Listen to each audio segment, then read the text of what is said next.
The Department of Justice has opened a criminal investigation into Federal Reserve Chair Jerome Powell. Not for corruption, not for fraud, for raising interest rates. Let that sink in. The same DOJ that spent years investigating classified documents and election interference is now targeting the man who controls the cost of money in America because the White House didn't like his policy decisions. This isn't about accountability. This is about control. And almost no one is asking the right questions. Here's how the mainstream press covered this story. Most outlets led with bipartisan pushback or Republican backlash. The framing was immediate. This investigation is controversial, unprecedented, and politically motivated. CNN, Reuters, and Yahoo News all emphasized that Trump-appointed officials are behind the probe. They quoted Democrats calling it an attack on Fed independence. They used words like chilling and dangerous. But here's what they buried. Not one major outlet explained what law Powell allegedly broke. Not one provided the legal theory behind a criminal investigation into monetary policy. And not one asked whether the DOJ has the statutory authority to prosecute a Federal Reserve chair for decisions made within his mandate. Instead, the story became about Trump. Again, the narrative technique here is classic. Replace the what with the who. Make it about personalities, not precedent. Make it about politics, not process. And in doing so, they avoided the harder question: is this investigation legally grounded, or is it a weaponization of executive power? That question was left unanswered. What was also minimized? The fact that Powell was originally appointed by Trump himself in 2017, reappointed by Biden in 2021, confirmed by the Senate twice. He is not a rogue actor.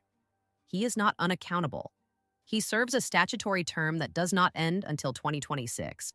Yet the story was framed as if Powell had defied orders. He didn't. He made policy decisions the administration disagreed with. That's not a crime. That's his job. But the press didn't lead with that. They led with outrage. They led with drama. They led with Trump.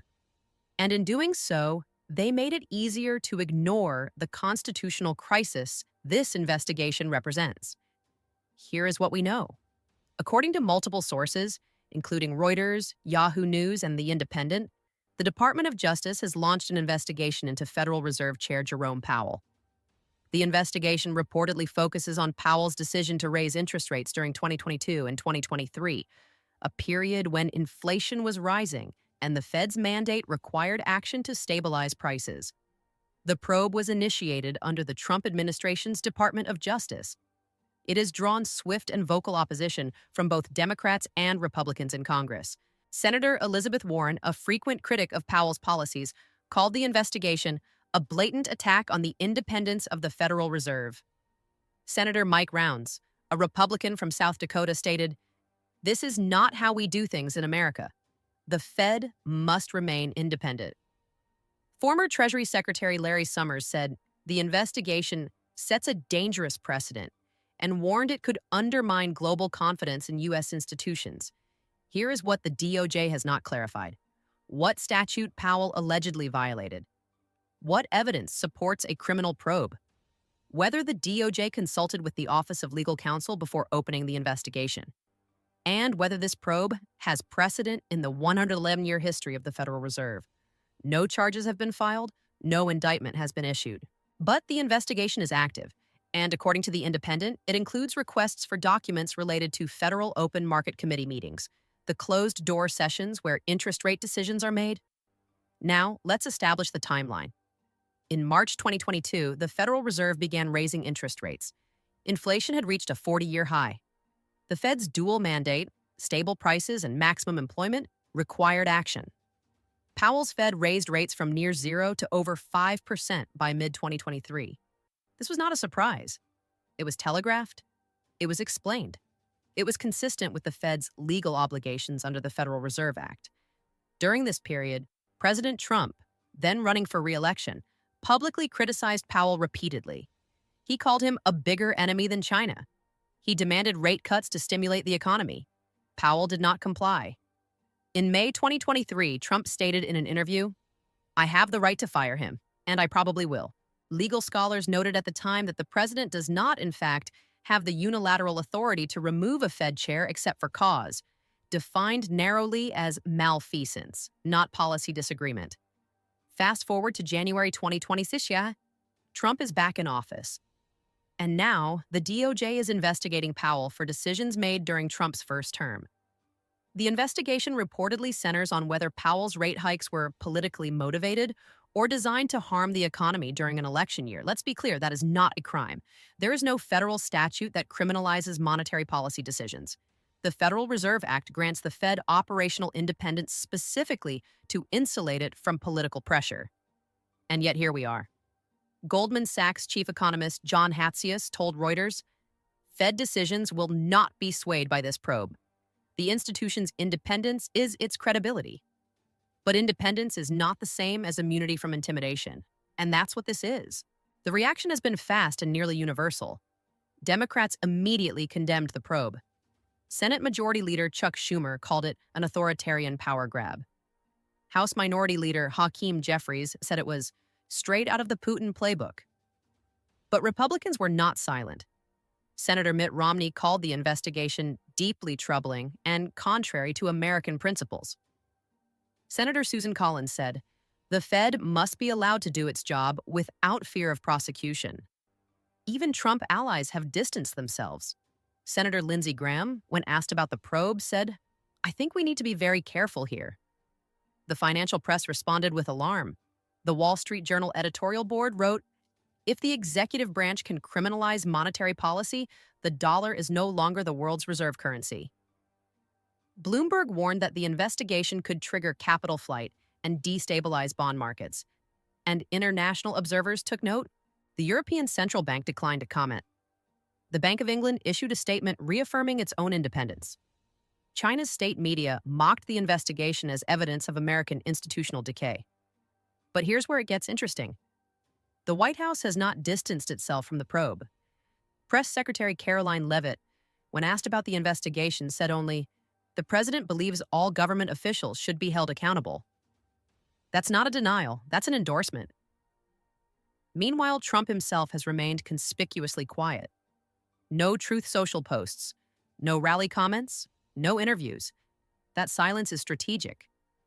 Because this investigation doesn't need to result in charges to achieve its purpose. The purpose is the investigation itself. It sends a message. Cross us, and we will use the power of the state against you. It doesn't matter if the case is weak. It doesn't matter if it gets thrown out. The process is the punishment. And everyone in Washington understands that. Powell, for his part, has not commented. The Federal Reserve issued a one-sentence statement. Chair Powell remains focused on fulfilling the Fed's statutory mandate. That's it. No outrage. No defense. Just silence. Because Powell knows what this is. He knows he's being baited. And he knows that responding would be giving them what they want. But there's a cost to silence. Because while Powell may not be intimidated, the next Fed chair will remember this. The next Treasury Secretary will remember this. The next central banker will remember this. And they will think twice before making a decision the White House opposes. That's the goal, not to prosecute Powell, but to ensure no one ever defies them again. Here's what's going to happen. Within the next 7 days, expect a strategic leak. Not a formal announcement, not an indictment, a leak. It will come from sources familiar with the investigation. It will suggest that Powell's actions were more troubling than initially reported. It will include vague references to potential violations without specifying what law was broken. The leak will be timed to dominate one news cycle. It will force Powell back into the headlines.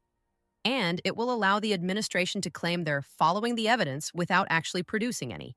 This is a pressure campaign. And pressure campaigns require escalation. The goal is not to indict Powell. The goal is to force him to resign.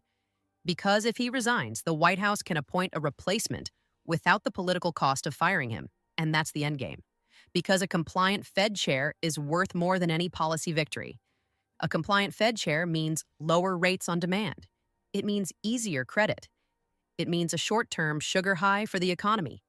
It also means long-term inflation, asset bubbles, and financial instability. But that's a problem for the next administration. This administration wants control, and they're willing to break institutional norms to get it. So watch the leaks, watch the timing, and watch how quickly the media moves from "this is unprecedented" to "questions remain about Powell's conduct." That shift will happen. It always does. Because the story is no longer whether the investigation is legitimate.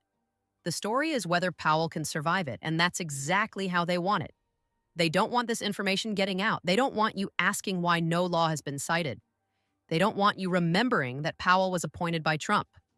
They don't want you connecting the dots between this probe and every other institution that's been targeted for refusing to comply. But you're here, which means you're paying attention. And if you want to help us fight the algorithm and spread the truth, you know what to do. We'll see you next time.